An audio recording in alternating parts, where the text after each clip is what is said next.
नहीं, ये आतंकवादी होना भी तो एक मानसिक रोग ही है। तो ये आरएसएस और बीजेपी के जो कार्डर्स होते हैं ट्रेन, ये सब मानसिक रोगी ही हैं। इसमें आपको कोई शक और शुबे की गुंजाइश नहीं होनी चाहिए। इनको ट्रेनिंग दी सी बात की जाती है, इनके मनों में जहर डाला जाता है, इनके दिमाग में जहर डाला जाता है, वही तो मानसिक रोग है। बिल्कुल ठीक बात है, वो मानसिक रोगी है ही।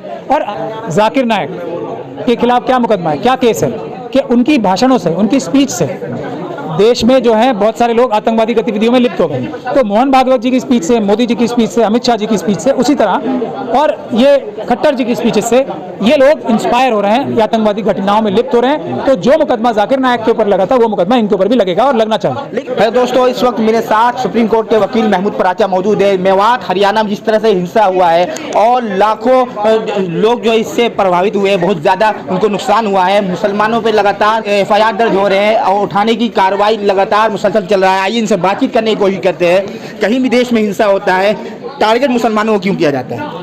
नहीं, ये बात सही नहीं है, तथ्यात्मक रूप से सही नहीं है। मणिपुर में हिंसा हो रही है और आप देख रहे हैं कि हमला जो हो रहा है वो वहाँ के ट्राइबल समुदाय पे लोग कर रहे हैं और आरएसएस के कार्डर्स कर रहे हैं। हाँ, जो कॉमन बात है वो ये बात 100% सही है। कहीं भी शेड्यूल कास्ट, शेड्यूल ट्राइब, मुस्लिम, सिख, क्रिश्चियन, बौद्ध या ओबीसी पे हमला होता है तो वो आरएसएस के कार्डर्स करते हैं। ये बात यूनिवर्सल है, ये बात हर जगह के लिए सही है। लेकिन ये हिंसा को उकसाने वाला बिट्टू बजरंगी साहब, उनकी वीडियो वायरल है कि उसने कहा कि जीजा तुम्हारा आ रहा, मेवातियों स्वागत करो। तो इस तरीके का वो उकसाने की बात कर रहा है, उसके बाद बिट्टू बजरंगी पे कोई कार्रवाई नहीं होती। क्योंकि देखिए, ये वो आरएसएस और बीजेपी का, बजरंग दल का कार्यकर्ता है, खट्टर साहब का कार्यकर्ता है। तो ये सब काम जो है मोहन भागवत जी कराते हैं, मोदी जी कराते हैं, अमित शाह जी कराते हैं और खट्टर साहब कराते हैं। तो खुद वही उसे अरेस्ट करेंगे अपने कार्यकर्ता को। ये बात देश को समझनी बहुत जरूरी है कि ये चूहे से ज्यादा किसी की हैसियत नहीं है। जितने भी ये जो अपने आप को कोई बड़े बड़े नाम देके कोई बहादुर आदमी नहीं बन जाता। जो भ्रष्ट पुलिस के अधिकारी हैं वो इनके साथ होते हैं, वो इनसे बैठ के प्लानिंग करते हैं और वो उन्हीं के हौसला देने पर ही ये चूहे जो हैं इस प्रकार की गतिविधियों में लिप्त हो सकते हैं। पुलिस के साथ खड़े रह के आपने देखा होगा वीडियो, खुद गोलियां चला रहे हैं, पुलिस साथ खड़ी है, पुलिस के साथ खड़े होकर ही इनकी हिम्मत आ पाती है।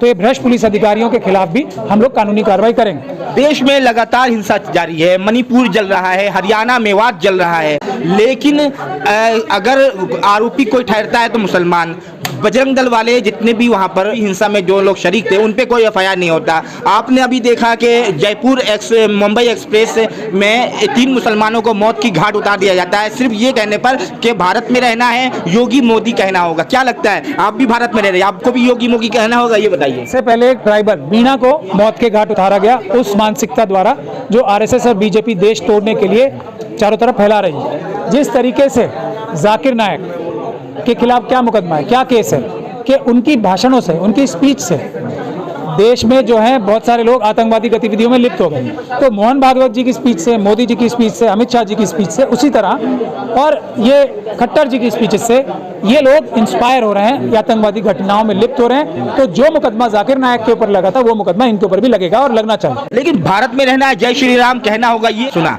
लेकिन ये मोदी योगी कहना होगा, क्यों श्री राम से भी बड़े हो गए, ये बताएं। नहीं, ये तो आप मोहन भागवत जी से पूछिए क्योंकि स्ट्रैटेजी उनकी है।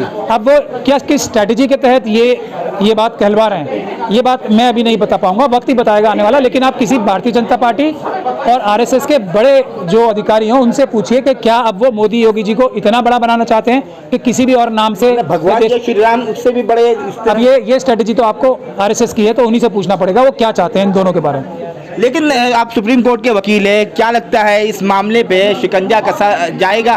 क्योंकि ये चेतन सिंह जो कहा है कि योगी मोदी कहना होगा, मौत की घाट उतार देते हैं 3 मुसलमानों को, लेकिन यो उसे मानसिक रोगी बताया गया है। नहीं, ये आतंकवादी होना भी तो एक मानसिक रोग ही है। तो ये आरएसएस और बीजेपी के जो कार्डर्स होते हैं ट्रेन, ये सब मानसिक रोगी ही हैं। इसमें आपको कोई शक और शुबे की गुंजाइश नहीं होनी चाहिए। इनको ट्रेनिंग दी सी बात की जाती है, इनके मनों में जहर डाला जाता है, इनके दिमाग में जहर डाला जाता है, वही तो मानसिक रोग है। बिल्कुल ठीक बात है, वो मानसिक रोगी है ही। और आरएसएस और बजरंग दल के, बीजेपी के सारे कार्यकर्ता मानसिक रोगी हैं ही, क्योंकि वो देश के खिलाफ हैं। भारत देश को तोड़ के वो हिंदू राष्ट्र बनाना चाहते हैं। वो बिल्कुल मानसिक रूप से बीमार है। टेरर अटैक है ये, जिस तरह जयपुर मुंबई एक्सप्रेस में जो मामला हुआ है, आपको क्या लगता है जो चेतन सिंह है उसको लॉन्ग लाइफ तक सजा हो पाएगी? बिल्कुल, यूएपीए का ऑफेंस उस पर बनता है और उसके प्रिंसिपल्स के ऊपर भी, जिन दोनों के नाम लिए हैं उनके खिलाफ भी आतंकवाद का मुकदमा बनता है पूरी तरीके से, और लगाना चाहिए जिस प्रकार से जाकिर नायक के ऊपर लगाया गया। चलिए, धन्यवाद।